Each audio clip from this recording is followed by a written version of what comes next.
আচ্ছা, আমরা তো জানি যে দলীয়ভাবে দল থেকে বলা হয়েছে কোনো মন্ত্রী বা এমপির স্বজনরা প্রার্থী হতে পারবেন না, সেক্ষেত্রে আপনার কোনো চাপ আছে কিনা? আপনারা পেপার ভালো করে পড়েন, ওখানে লেখা আছে মন্ত্রীর ভাই, মা বাবা, মন্ত্রীর ছেলে, ছেলের বউ, মেয়ে, মেয়ের জামাই, এগুলো হলো আত্মীয়।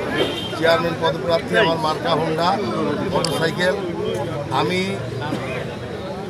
নির্বাচনে আমার বিশ্বাস আমি শতভাগ বিজয় অর্জন করব এবং বিজয় হওয়ার পরে আমি স্মার্ট বাংলাদেশ গড়ার লক্ষ্যে বালিয়াকান্দি উপজেলায় আমাদের যেহেতু এবারের নির্বাচন স্বতন্ত্র, আমি নির্বাচিত হলে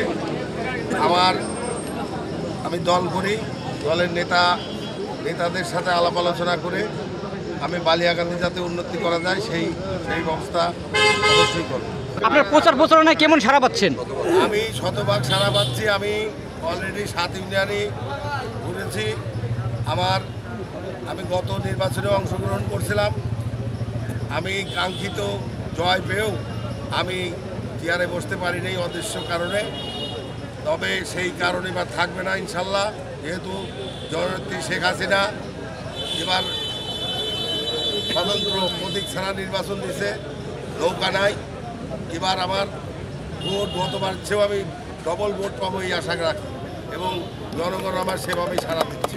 আচ্ছা, আমরা তো জানি যে দলীয়ভাবে দল থেকে বলা হয়েছে কোনো মন্ত্রী বা এমপির স্বজনরা প্রার্থী হতে পারবেন না, সেক্ষেত্রে আপনার কোনো চাপ আছে কিনা? আপনারা পেপার ভালো করে পড়েন, ওখানে লেখা আছে মন্ত্রীর ভাই, মা বাবা, মন্ত্রীর ছেলে, ছেলের বউ, মেয়ে, মেয়ের জামাই, এগুলো হলো আত্মীয়, তার বাইরে কেউ না। তারপরেও বলছে দল যে যারা গত নির্বাচনে অংশগ্রহণ করছে তারা নির্বাচন করতে পারবে। আর আমি যেহেতু চাচাতো ভাই, আমি থাকি বালিয়াকান্দি উপজেলায়, সে থাকে পাংশা উপজেলায়।